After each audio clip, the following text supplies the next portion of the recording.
আদান হলো। আমি বেশি কথা বলবো না, সংক্ষেপে আমার কথা শেষ করবো ইনশাআল্লাহ। প্রথম কথা হচ্ছে শহীদ ওসমান হাদি সম্পর্কে দুটি কথা না বললে হয় না। আমি ডাকসু নির্বাচনের সময় ঢাকা বিশ্ববিদ্যালয়ে গিয়েছিলাম। আপনারা হয়তো জানেন, আমি সামনে আছে আমার এক বাগ্নি জুমা, আমার ওয়াইফের বাগ্নি, ওখানে উনি নির্বাচন করছে। তার ঠিক দুদিন আগে আমি ওখানে গিয়েছি। উনি বলছেন যে আঙ্কেল, আমাদের যে ইনকেলাব মঞ্চ একটু দেখতে হবে, আপনাকে দেখাইলে ভালো হবে। আমি তার সাথে ইনকেলাব মঞ্চে হাদিকে দেখতে গেলাম। তখন ওখানে হাদি নেই। তখন আমাদেরকে খুব অনুনয় বিনয় বললো যে আমি আসা পর্যন্ত আঙ্কেল একটু থাকেন, আমি খুব দ্রুত সময়ের মধ্যে আসতেছি। তিনি আধা ঘন্টার ভিতরে আসলেন। অনেক কথাবার্তা হলো।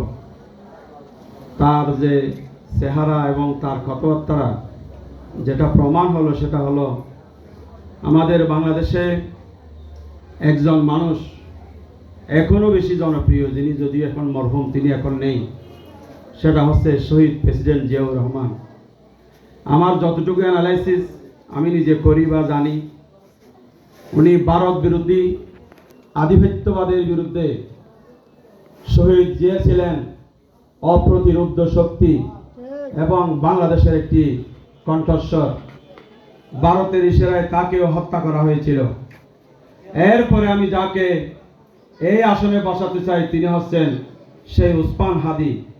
তিনিও ভারতের আধিপত্য বিরুদ্ধে, ভারতবাদী বিরুদ্ধে, যে আমি তার সাথে যতক্ষণ ছিলাম তার ইমামতিতেই সেখানে আমি এশারের নামাজ পড়ে সেখান থেকে আমি সেদিন এসেছিলাম।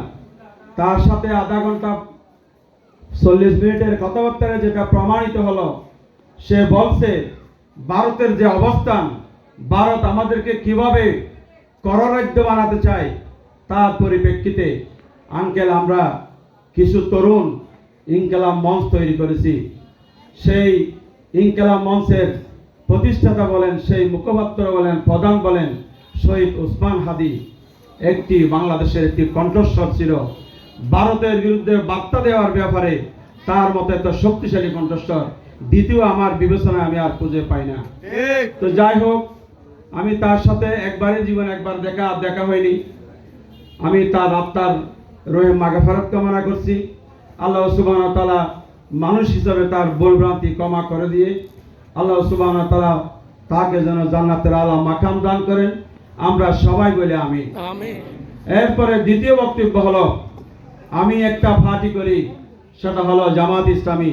ঘোষণা দেওয়ার সময় জামাতের পরিচয় এখানে দেওয়া হয়েছে।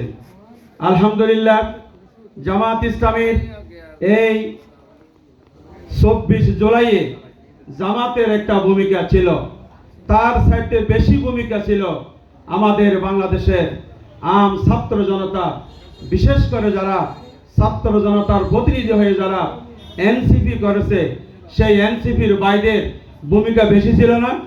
অবশ্যই বেশি ছিল। আমার দলের আমির বলেছে আমাদের সেখানে কোনো এত বেশি আমরা তাদের থেকে ফিডব্যাক পাওয়া বা বেশি সুনাম অর্জন করা আমাদের নয়। আমাদের উদ্দেশ্য হলো আমাদের সেই সোনামতি ছেলেরা, বাংলাদেশের দামাল সন্তানেরা, আমাদের সন্তানেরা এই আন্দোলনকে শেষ পর্যায়ে নিয়ে গিয়ে বাংলাদেশ স্বাধীন করে দিয়েছিল। সেই শহীদে, সেই যুদ্ধে যারা শহীদ হয়েছে, 14 মতান্তরে 1500 যারা শহীদ হয়েছেন, সমস্ত শহীদদের রুহে মাগফিরাত কামনা করছি। আল্লাহ সুবহানাহু ওয়া তাআলা তাদেরকেও যেন জান্নাতের আলা মাকাম দান করেন, শহীদ হিসাবে তাদেরকে কবুল করেন। এরপরে দ্বিতীয় যে কথা, জুমা আজকেও একটা কথা আমি ফেসবুকে পেলাম যে কিভাবে বাংলাদেশে বিচার হবে। হাদিকে যারা হত্যা করেছে তারাও সেই জানাজা নামাজের প্রথম সারিতে, দ্বিতীয় সারিতে, তৃতীয় সারিতে তারাই ছিল। প্রিয় ভাইয়ের আমার, তোমরা যারা বয়সে তরুণ, এখানে যারা মুরব্বী আছে, আমরা সবাই মনে করি ভোট নির্বাচনের আগে হাদির বিচার হবে। এটা আসলে সম্ভব হবে না। তবে সম্ভব হবে। বাংলাদেশে আমরা আন্দোলন করেছিলাম, জামাত ইসলামী চেষ্টা করেছিল, বাংলাদেশের মানুষকে বোঝাতে চেয়েছিল যে ভোটটা নির্বাচনের আগে করার জন্য। সেখানে আমরা পারি নাই। এরপরেও সরকার অন্তত ভোটের দিন ভোটের বিধান রেখেছে। সেই ভোট যদি সেই ভোটের সময় যদি ভোট কি বলে যে নির্বাচিত হয়, ভোট যদি প্রতিষ্ঠিত হয়, ভোটের অনুসারে যারা প্রতিষ্ঠিত হয়, তাহলে ভোট দিয়ে সেখানে হাতির বিচার আমরা করতে পারবো। শুধু তাই নয়, অসুন্দর বাংলাদেশ, অগোছালো বাংলাদেশ, এই বাংলাদেশকে আমরা সেটা গোছাতে পারবো। এই জন্য আজকে প্রশাসন, আজকে এনসিপি, আজকে জামাত ইসলামী, আজকে ভারতের বিরুদ্ধে প্রতিরোধ শক্তি, আজকে ইনকিলাব মঞ্চ, আমরা সবাই ঐক্যবদ্ধ হয়ে প্রচারণা চালাচ্ছি, সিদ্ধান্ত নিয়েছি আগামীতে ইনশাআল্লাহ ভোট বিজয় হবে, ভোট জয়যুক্ত হবে। এই জন্য আমি এখানে যারা উপস্থিত হয়েছেন আপনাদেরকে বলতে চাই, আসুন আমরা সবাই ভোটের পক্ষে রায় দিই। ভোট সম্পর্কে আমি যদি ধারণা দিতে যাই তাহলে সময় অনেক লাগবে। আপনারা ফেসবুকে এবং বিভিন্ন পত্রিকায় লেখায় এবং আমাদের এনসিপির ভাইয়েরা একটা লিফলেট করেছেন, প্রশাসনও নির্বাচন কমিশনের পক্ষ থেকে একটা লিফলেট করেছে, সেখানেও সেই বিষয়গুলো আছে। আপনারা জেনে নেবেন। অসম্ভব গুরুত্বপূর্ণ বিষয় হচ্ছে সেই ভোটে যদি ইনশাআল্লাহ আমরা আশা করি বেশিরভাগ বাংলাদেশের মানুষ 1/2 ভাগ আরো বেশি আমার মনে হচ্ছে ভোটের পক্ষে মানুষ রায় দেবে। ভোট যদি জয়যুক্ত হয়, ভোট যদি কি বলে যে পাস হয়, তাহলে হাতের বিচার সেই খুনি হাসিনা আমাদের